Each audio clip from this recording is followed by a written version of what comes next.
الصلاۃ والسلام علی رسول اللہ الکریم وعلی آلہ واصحابہ اجمعین۔ بسم اللہ الرحمن الرحیم۔ درود و سلام کی فضیلت احادیث کی روشنی میں حضرت ابن عمر رضی اللہ تعالیٰ عنہ سے بالاسناد مروی ہے کہ وہ فرماتے ہیں کہ میں نے رسول اللہ صلی اللہ علیہ وآلہ وسلم کو یہ فرماتے سنا کہ جب مؤذن کی اذان سنو تو جس طرح وہ کہتا ہے تم بھی کہو اور مجھ پر درود پڑھو، کیونکہ جس نے مجھ پر ایک مرتبہ درود بھیجا اس پر اللہ عز و جل کی 10 رحمتیں ہوں گی۔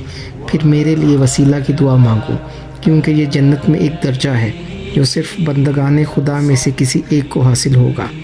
میں خواستگار ہوں کہ وہ میں ہی ہوں، تو جس نے میرے لیے وسیلہ کی دعا مانگی تو اس پر شفاعت حلال ہو گئی۔ صحیح مسلم کتاب الصلاۃ جلد 1 صفحہ نمبر 299، سنن نسائی جلد 2 صفحہ 25۔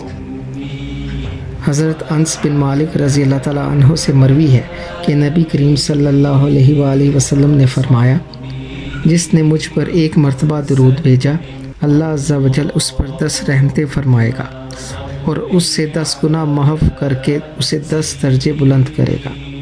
ایک روایت میں ہے کہ اس کے لیے 10 نیکیاں لکھی جائیں گی۔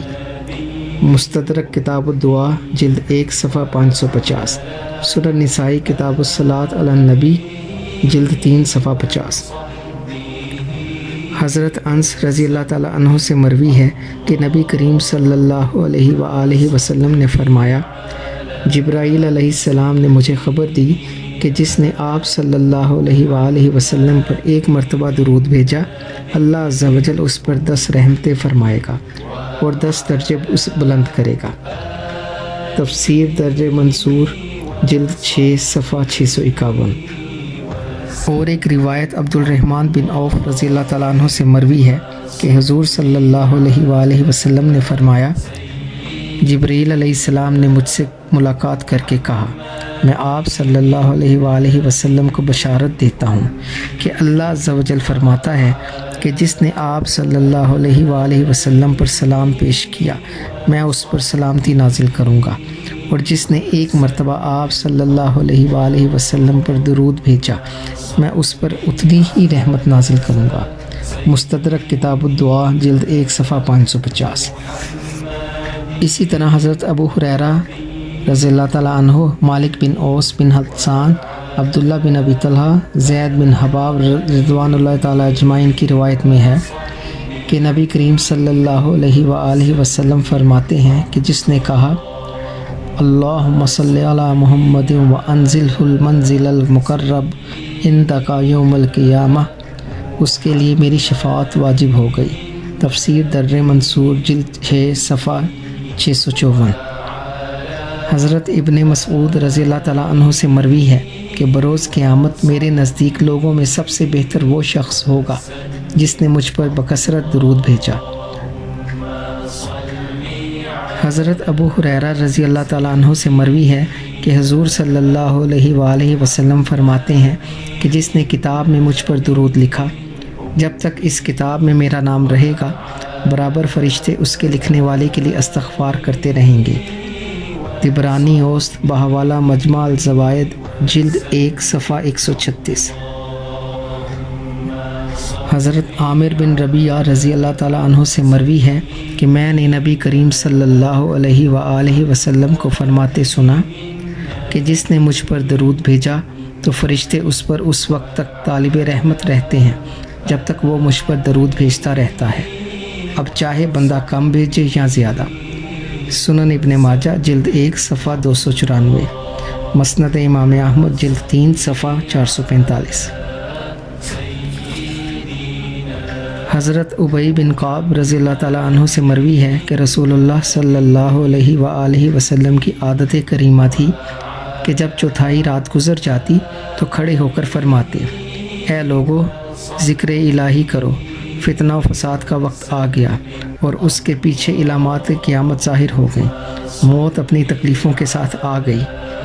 حضرت ابی بن کعب رضی اللہ تعالیٰ عنہ نے عرض کیا، یا رسول اللہ صلی اللہ علیہ وآلہ وسلم، میں آپ صلی اللہ علیہ وآلہ وسلم پر بکثرت درود بھیجتا ہوں، تو میں آپ صلی اللہ علیہ وآلہ وسلم پر درود کے لیے کتنا وقت مقرر کر لوں؟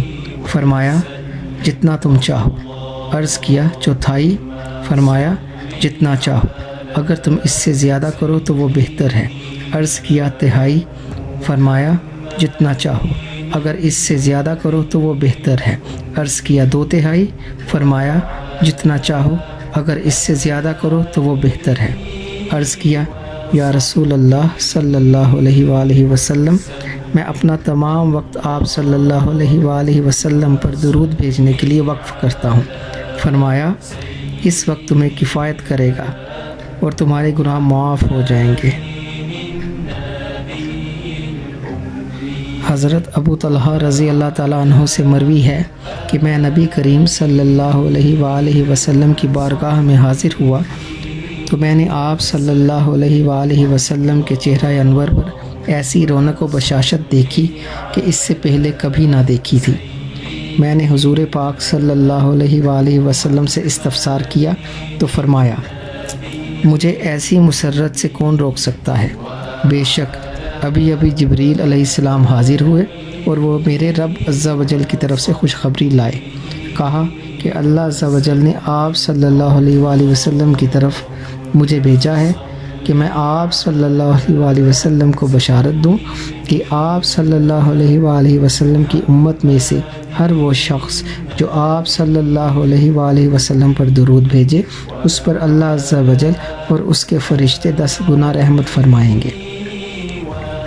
حضرت جابر بن عبداللہ رضی اللہ تعالیٰ عنہ سے مروی ہے کہ نبی کریم صلی اللہ علیہ وآلہ وسلم نے فرمایا جس نے سماعت اذان کے بعد پڑھا اللہم رب ھذہ الدعوۃ التامہ والصلاۃ القائمہ آتی محمدا الوسیلۃ والفضیلہ وبعثہ مقاما محمودا الذی وعدتہ، اس کے لیے بروز قیامت میری شفاعت حلال ہو گئی۔